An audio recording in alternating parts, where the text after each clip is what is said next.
ശക്തമായ മഴയിലും കാറ്റിലും വടക്കൻ കേരളത്തിൽ വ്യാപക നാശനഷ്ടം. കണ്ണൂരും കോഴിക്കോടും വയനാട്ടിലും മരം കടപുഴകി വീണ് വീടുകൾക്ക് കേടുപാടുണ്ടായി. മഴ കനത്തതോടെ താഴ്ന്ന പ്രദേശങ്ങൾ വെള്ളത്തിനടിയിലായി. വിവിധ ജില്ലകളിൽ ദുരിതാശ്വാസ ക്യാമ്പുകൾ തുറന്നിട്ടുണ്ട്.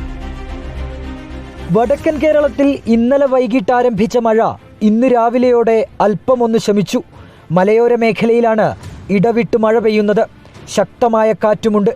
കോഴിക്കോട് വിലങ്ങാട് മിന്നൽ ചുഴലിയിൽ മരം പൊട്ടിവീണ് നിരവധി വീടുകൾ തകർന്നു. മാവൂരിൽ ഗ്രാമീണ റോഡുകൾ വെള്ളത്തിനടിയിലായി. കുറ്റ്യാടിയിൽ നിർത്തിയിട്ട കാറിനും ലോറിക്കും മുകളിലേക്ക് വൈദ്യുതി പോസ്റ്റ് പൊട്ടിവീണു. താമരശ്ശേരിയിൽ വൈദ്യുതി പോസ്റ്റുകൾ കടപുഴകി വീണ് വൈദ്യുതി ബന്ധം താറുമാറായി. മഴ തുടരുന്ന സാഹചര്യത്തിൽ കക്കയം ഡാമിന്റെ 2 ഷട്ടറുകളും കാലടി വീതം ഉയർത്തി. വയനാട് മാനന്തവാടി താലൂക്കിൽ 2 ദുരിതാശ്വാസ ക്യാമ്പുകൾ തുറന്നു. ബത്തേരിയിൽ തെങ്ങ് വീണ് വീട് തകർന്നു.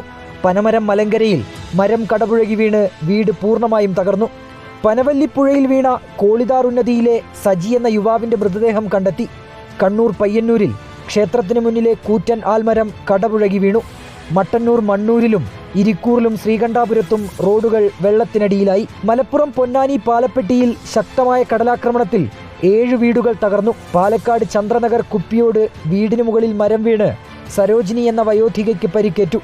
വിവിധ ബ്യൂറോകൾക്കൊപ്പം റിപ്പോർട്ടർ വയനാട്.